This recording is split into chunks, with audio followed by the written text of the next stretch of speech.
हरि ओम बेटा, हरि ओम। हाँ, आप कहते हो कि गुरु जब देता है तो छप्पर फाड़ के देता है। सच बात, बहुत देता है गुरु छप्पर फाड़ फाड़ करके, लेकिन जब गफलत में रहते हैं आगे और भी तो है, उसको तो भी सुनो और सुनाओ, उसको भी तो सुनो सुनाओ। क्या आगे और की बात कहते हैं, देता है प्रभु तो छप्पर फाड़ के देता है, लेकिन जब लेता है तो चमड़ी उधाड़ के लेता है। ये भी तो है, सुना नहीं? जब कोई चीज़ हमें मिल जाती है तो बड़े खुश हो जाते हैं, बस उसी में मुग्ध हो जाते हैं, उसी में मस्त हो जाते हैं। ये नहीं जानते हैं कि जो मिला है जाने वाला है, जो मिला है उसकी कृपा से, जो मिला है उसे पास हम हमेशा रख सकते नहीं। कब बिछड़ जाए ये राज कोई कह सकता नहीं। जो मिला है उसी में मस्त मत रहो। तुम्हारी प्रारब्ध जन्म मिल गई। बच्चा मान लो अपनी क्लास में, अपनी कक्षा में जो है प्रथम सीढ़ी उसको मिली है, उत्तम जो है क्लास में सबसे उत्तम रिजल्ट उसका आया है, तो क्या करें? उसी में नाचे जड़ता रहे साल भर, उसी में मस्त रहे, तो अगले साल क्या होगा उसका? कभी सोचे हो? अगले साल क्या होगा उसका? तो इसलिए जो हुआ है अच्छा हुआ है, तभी उसको पकड़ के ना बैठो, और जो नहीं है उसके लिए भी पकड़ के मत बैठो। जो है उसको भी पकड़ के मत बैठो, जो नहीं है उसके लिए भी पकड़ के मत बैठो। उसके लिए भी सोचना विचारना छोड़ दो सब। बिल्कुल मिला है तो तुम्हारा नहीं है, ये भगवान का है। जब छप्पड़ फाड़ के तुमको गुरु ने दिया है तो पता नहीं किस किस का हक है उसमें। सोचा है कभी? हैं?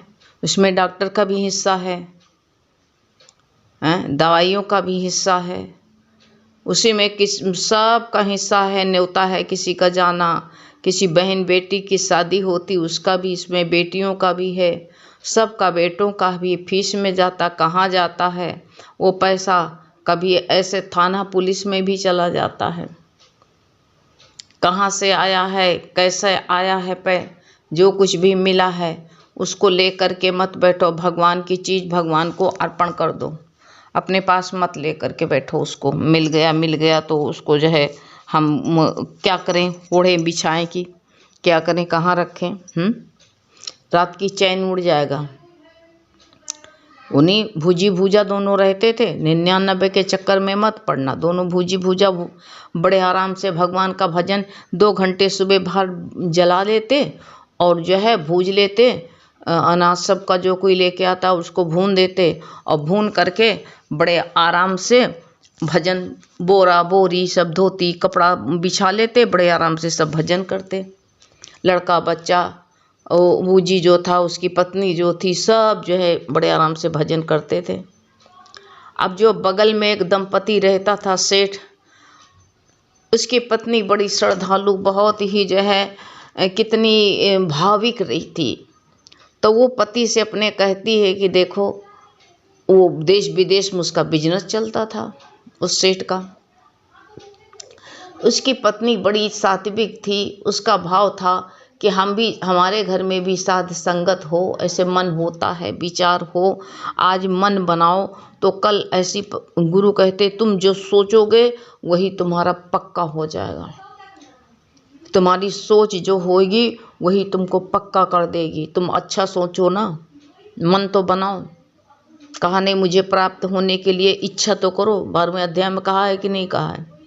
मुझे प्राप्त होने की इच्छा करो। इच्छा ही नहीं करोगे तो इच्छा तो संसार की विषय की करते रहोगे। तो उसका विचार रहता कि भाई देखो कितने अच्छे हैं ये, जो है भजन करते, सत्संग करते हैं सब लोग बड़े आराम से। लड़का बच्चा चाहे बिछाने को हो चाहे ना हो, बोरा बिछा बिछा के बड़े आराम से सब लोग भजन करते हैं। एक हमारे पति हैं, इनका देख लो, ये कैसे जो है दिन रात पैसा पैसा पैसा में मन इनका रखा रहता है। तो जब शाम को आए उनके पति सेठ जी, तो वही पैसे दिन भर पैसा बटोरने में लगे रहे, शाम को आए तो गिनने में लग गए। तो पत्नी ने कहा देखो दिन तुम कभी भगवान का नाम भी तो लिया करो, भगवान के लिए भी तो टाइम निकाला करो हैं। तुमसे तो अच्छे देखो ये बेचारे गरीब हैं, दो सवेरे भून लेते हैं, उसके बाद में बोरी बोरा बिछा करके लड़का बच्चा पत्नी बैठ के गीता पढ़ते हैं, भजन करते हैं। इनका जीवन देखो कितना अच्छा है। जो कुछ भगवान मिल जाता है उसी में सब लोग सूखा रूखा बना के खा लेते हैं, लेकिन भजन में तो मन रहता है। तो वो सेठ क्या कहता, अरे बहुत ज़्यादा भक्तिन मत बनो, जानते हैं बहुत ज़्यादा तुम संतई है तुम्हारे अंदर। अरे अभी ये जो ना भूजी भूजा दोनों 99 के चक्कर में तो पड़े नहीं, और जिस दिन 99 के चक्कर में पड़ जाएंगे वो दिन इनका सब भूजना उजना सब बंद हो जाएगा और सत्संग भी बंद हो जाएगा। तो उसकी पत्नी ने कहा अरे नहीं, भगवान जो है ऐसा नहीं करने देगा, भगवान अपनी भक्ति से अलग नहीं करेगा। यही कहा तो कहा तुम नहीं मानती करके दिखा दे। कहा भगवान जो है आंधी तूफान जो भी भक्त की राह पर आएगा सब जला के खाक कर देगा। तुम भगवान की भक्ति को समझते नहीं हो, कहीं देखो। अच्छा, उस सेठ ने क्या किया, एक तागा में नए नए एक एक के नोट की गड्डी थी। नए नए नोटों की गड्डी थी और जो है उसने नत्थी बना करके, और 100 पहले सस्ते में 100 रुपया बहुत होते थे, एक एक के नोट की गड्डी की 100 वो जो 99 रुपया टांग दिया, वह नत्थी बना करके उसकी झोपड़ी में टांग दिया अपनी छत पर से। जब टांग दिया तो रात में छप्पर था, रात में जो है वो गई कुछ सामान लेने के लिए, तो वो इसे जो है वो गड्डी लटक रही थी। गड्डी लटक रही थी तो कहा अरे देखो भगवान देता है तो छप्पर पार फाड़ के देता। वाह भगवान, पति पत्नी बहुत खुश हुए, लेकिन छप्पर फाड़ के दिया है तो वहीं फंसे मत रहो। नहीं, सब भगवान जो है दे। बच्चा जब ये पढ़ने के टाइम जो खेलने बैठता है तो ये सोच लेना माँ को फिक्र होती है, माँ वो खिलौना छीन के फेंक देगी। इसीलिए सत्संग भजन में लगे हो, कुछ मिल भी गया है तुमको छप्पर फाड़ करके, तो भगवान का शुक्राना और ज़्यादा सत्संग भजन में मन लगाओ अपना। ज़्यादा से ज़्यादा भगवत के भाव में रहो, ज़्यादा से ज़्यादा भगवान का शुक्राना करो कि नाथ हम तो इस लायक नहीं थे प्रभु, लेकिन जो है तेरी कृपा कितनी बड़ी है। तो कितना करुणा का सागर है भगवान। हम इस लायक नहीं, लेकिन फिर भी भगवान तू मेरे लिए कितना सोचता है। शुक्राना भगवान का करना बस। तो शुक्र करते रहो, वो जो मिला है वो भगवान की अमानत है, ऐसा सोच करके रख दो उसको जो भगवान ने दिया है। तो देखने गई तो कहा अरे बिल्कुल नए करारी करारी नोट। कहा देखो भगवान जो है देता है तो छप्पर फाड़ के देता है। तो वो जो भूजा था, जो उसके भूजनी का पति जो था, तो उसने कहा कि ला देखें तो कितना है। तो गिनने लगे तो 99 रुपया था, 1 रुपया कम था, और नए नए करारी करारी नोट हैं। अरे ये पैसा जो होती है इसमें गुरु कहते हैं बड़ा पता नहीं कौन मोह लग जाता है। इसको देख के नए नए गड्डी देखो तुम्हारा भी मन बिगड़ जाएगा। सच बता रहे हैं, हम अपना बताते हैं। शादी में गए तो हमको जो है इन्होंने कहा कि तुमको पैसे की ज़रूरत होती, 1000 रुपया हमको बिल्कुल बैंक से ला के दे दिया। कहा 10-10 के नोट, 50-50 के नोट।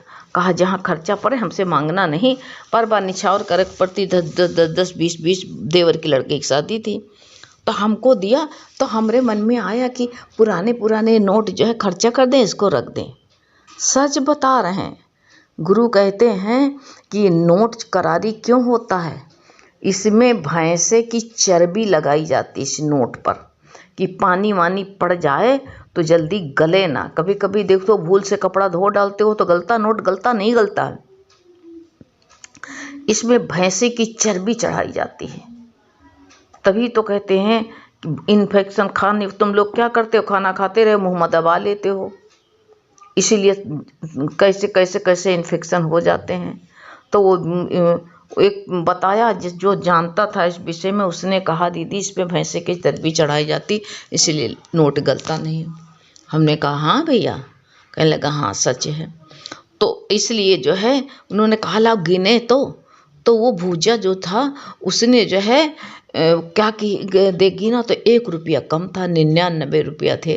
तो उसने कहा देखो, और एक बैंक की छूट होती है, इंसान चाहे खाए ना मर जाए तो चाहे पैसा को कौड़ी ना रहे लेकिन बैंक में ज़रूर होना चाहिए। तो उन्होंने कहा ऐसा है कि देख ये जो 1 रुपया कम है, आज जो है तुम ऐसा करो कि सवेरे से शाम तक भूजो और जो है 1 रुपया इकट्ठा करके आज जो कुछ खाना पानी कोई साग सब्जी नहीं लाना, 1 रुपया पूरा करके इसको बैंक में डाल दिया जाए। तो भाई लड़का बच्चा पति पत्नी सब लोग सहमत हो गए, कहा हाँ सही बात 100 रुपया पूरे करें। लेकिन गुरु ने कहा 99 तो पूरे हो जाते लेकिन 1 नहीं पूरा होता, ये सोच लेना। दिन भर भूजा, चूल्हा नहीं जला और जो है सारा दिन हो गया और जो है ना सत्संग किया और ना भजन किया, ना बोरी बिछाई ना बोरा बिछाई, और वही सुबह से शाम तक कहा आज ज़्यादा मिल जाएगा तो वही जो ज़्यादा मिलेगा वही अनाज भूज लेंगे और पैसा जो मिलेगा 1 रुपया पूरा करके बैंक में डाल देंगे। अब जो है 1 दिन बीता तभी पूरा नहीं हुआ, 2 दिन बीत गया। अब 2 दिन बीत गया तो ना तो अनाज आया था, ना दाल सब्जी कुछ घर के अंदर नहीं आई। सेठ ने कहा देखा सत्संग भजन रहे, देखा बड़े नियम संयम वाले हैं, हम कह रहे थे 99 के चक्कर में जी दिन पढ़िए वो दिन सारा भूल जाई। हमको कहती तुम्हारा माया में मन रहता, देखो ये बड़े बड़े जो है तुम्हारे महंत रोज नियम करने वाले, इनका देख लो, इनका भी माया लपेट गए कि नहीं। अरे कहा नहीं, भगवान कुछ ना कुछ इंतजाम करेगा, अपने भक्त को भगवान बचाता है, चिंता मत करो। तो जो है भाई अब 1 दिन तुम कहो हम नहीं खाएंगे, दूसरे दिन तो और ज़्यादा भूख लगती है। अब 2 दिन भूखा, अबे भाई बच्चे लड़के पत्नी कहा भाई अब तो कुछ ना कुछ लाओ, रहा नहीं जाता है, अब लगी है भूख, अब इंतजाम कुछ ना कुछ करो। अब भैया जब भूखे थे जो कुछ भी डेढ़ा लग पाया था तो दाल सब्जी और अनाज ज़्यादा खा लिया, फिर कमे के कम रह गया। ऐसे करते करते कई दिन बीत गए लेकिन 1 रुपया पूरा नहीं कर पाए। 1 दिन न खाएं तो दूसरे दिन ज़्यादा खर्चा हो जाए। तो भाई सेठ बहुत हंसे, कहा देखा सब ये 99 का चक्कर में पड़ गए, देख लियो सत्संग भजन का नियम। तो इसलिए जो है तुम जो है रोज कहती हो कि बहुत नियमी है संयमी है, देखा नियम संयम गया। अब जो है 1 दिन जो है कहा देखो भगवान कुछ ना कुछ इंतजाम करेगा। अब 1 दिन जो है कुछ कोई चीज़ छप्पर में कोचे रहा ढूंढने गई, वही भुजनी जो भूजी की पत्नी थी भुजवा की, वो ढूंढने गई। अब गर्मी का दिन रहा है और जो है वही छप्पर में ढूंढ रही थी, चिराग से लगी आग, अब पर छप्पर 99 सब सुहा हो गए, जल के बर गए। अब जब बर गए तो उन्हें कहा अरे हम लोग ये पता नहीं कहाँ से माया आई रहा है, तब इनको होश आया कि अरे भगवान यह माया कहाँ से आई रहा है। हम लोग सत्संग भजन सब जो है छोड़ करके अब ये माँ चक्कर में पड़ गए, नहाए भाड़ मजाए, अच्छा हुआ जो है जल गया तो ठीक हुआ। तब उनको होश आया, फिर जो बोरा बोरी सब जल गिरा है लेकिन आधे जले झूले जो है बचे रहें, पानी छिड़क लिहिन धो धा करके। सवेरा हुआ तो भी वही 1 घंटा भूज करके जो कुछ मिला धर दिन, और सत्संग भजन में पति पत्नी सब लोग फिर बैठ गए। तो भाई सेठ की पत्नी ने कहा देखा 99 के चक्कर तुम कह रहे हो तो पड़ी तो गए रहें लेकिन भगवान जलाए के सब स्वाहा कर दीन, कुछो रखीन। तुम तो कह रहो कि जो है बाधा डाल दी लेकिन कोई बाधा आड़ नहीं आती है, देख लियो बाधा सब गई और जो है सब भजन करने लगे। तो जो है कहा कि बात तो सही तुम देवी कह रही हो, सही बात है। देखो हम रात दिन इसी में लगे रहे थे, और ये देखो इनका सब जल के स्वाहा हो गवा, लेकिन देखो हिम्मत नहीं हारे, फिर सत्संग भजन में लगे। अब जो है एक दिन जो है जब ये बाहर चले जाएं तो इनकी पत्नी भी जा करके वहाँ बैठ जाएं, जा करके सत्संग भजन में। तो एक दिन अचानक में आ गए तो क्या देखा, बोरी भाई महल में मखमली गद्दे पर सोफा पर बैठने वाली वहाँ बोरी में नीचे बैठी थी, जली हुई बोरी थी। सेठ बहुत क्रोधित हुआ, कहा आज इनको देखो हम इनकी आज मरम्मत करेंगे। तो सेठ भी जा करके बैठ गया और कहते किसी भी भाव से तुम सत्संग के अंदर चले तो जाओ, लेकिन जब वहाँ पहुँचे तो जो है गुरु वचन चल रहा था कि तुम ये किस अहंकार में भूले हो, अभी ये जलोगे तो ये शरीर तुम्हारा खाक हो जाएगा, ये महल क्या तुम्हारे साथ जाएगा, रात दिन जो मन अपना रुपया पैसे में लगाए हो तो क्या तुम्हारे साथ में जाएगा, कुछ नहीं जाएगा। सब यहीं पड़ा रहेगा। प्यारे ये जो एक जितना टाइम मिला है, जितनी सांस तुम भगवान को देते हो, देना चाहे तो दे लो, नहीं वक्त तो निकल के चला जाएगा, तुम कहाँ अपने को फंसा रखे हो। अब बस इतना था कि जो है सेठ की जो है विवेक जागृत हो गया। उस सेठ की पत्नी ने सोचा आज तो हमारी खैर नहीं है, लेकिन सेठ कुछ नहीं बोला। कहा स्वामी आप तो कुछ नहीं बोले हो। कहा ये जो आज गुरु ने वचन बताया बहुत सत्य बताया। ऐसा है कि तुम जो ये आज से जो है इस जो मड़ैया रख के भूजता है, ऐसा करो कि इसका जो है पूरा सत्संग भवन बनवा दो। तुम भी बैठा करो देवी, हम भी बैठा करेंगे 1 घंटा, और ये बड़े आराम से सत्संग करेगा और हमारा लोगों का भी उद्धार होगा। तो बड़े आराम से उसका मड़ैया वाले का सत्संग भवन बनवा दीन, और जो है बड़े आराम से इनका भी उद्धार होने लगा हुआ, और उसका भूजी भूजा का तो हुआ, इनका उद्धार होने लगा। तो ऐसे जो है गुरु कहते हैं कि जो माया आई है इसमें फंसना नहीं, जो कुछ भगवान ने छप्पर फाड़ के दिया है उसमें फंस मत जाना। देखो उनके पास में माया थी, ऐसे भगवान ने युक्ति लगाई कि अपना भगवान कदुआ से सत्संग भवन बनवा लिया, और उसी में रोज सत्संग होने लगा। भूजी भूजा झोपड़ी में रहते थे, लेकिन देखो हरि कृपा से सत्संग भजन होने लगा, हरि कथा में सब लीन हो गए, लड़के बच्चे सब। ऐसे अगर तुमको कुछ मिल गया छप्पर फाड़ के भगवान ने दिया है, तो ऐसा करो कि जो है भगवान में ही ज़्यादा से ज़्यादा चेष्टा करो, सोचो कि भगवान में लगे, वो जो मिला हुआ ज़्यादा से ज़्यादा सत्कार में लगे, उसमें फंस कर के बैठना नहीं है। ठीक, हरि ओम बेटा।